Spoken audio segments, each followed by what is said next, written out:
The essence of those books is, as a human being, you start off in life and you're not going to be strong. You're not going to be smart. You're not going to be powerful. And it's very easy to let that become your life. And yet, if you learn discipline and you work hard and you train hard and you study hard, you can become a good, strong, smart human being. Right. And that's the message. And it lands right. on So to give more consideration to, especially when you're young, to who you could be rather than who you are. Yes. And certainly not to despair at who you are. Yes. Right. Well, all heroes start out lowly, right? In the story of Moses, so that's a great adventure story. Moses is literally endangered by the Pharaoh, right? Who's put out the word to kill all the firstborns. Same thing happens in the case of Christ. Right. And so then he's launched on a river and has to be rescued. And he's the son of slaves.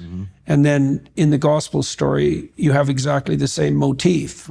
Christ is born in the most no-account town in some backwater of the Roman Empire. And his parents, who are also under the thumb of a tyrant at that time, end up giving birth with the animals. Right. So it's very low beginning. And part of the reason for that is, well, that's life. You start completely helpless. And you start with, in some ways, you start at great risk and with everything against you.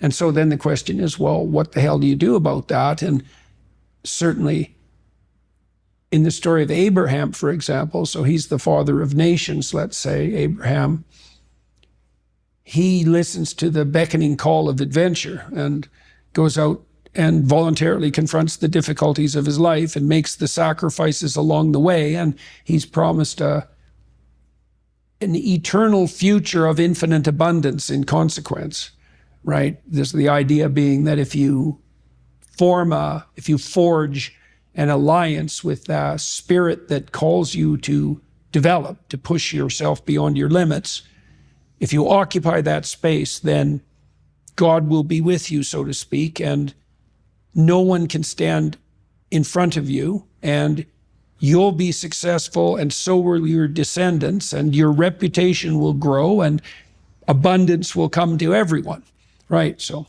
that's a good deal.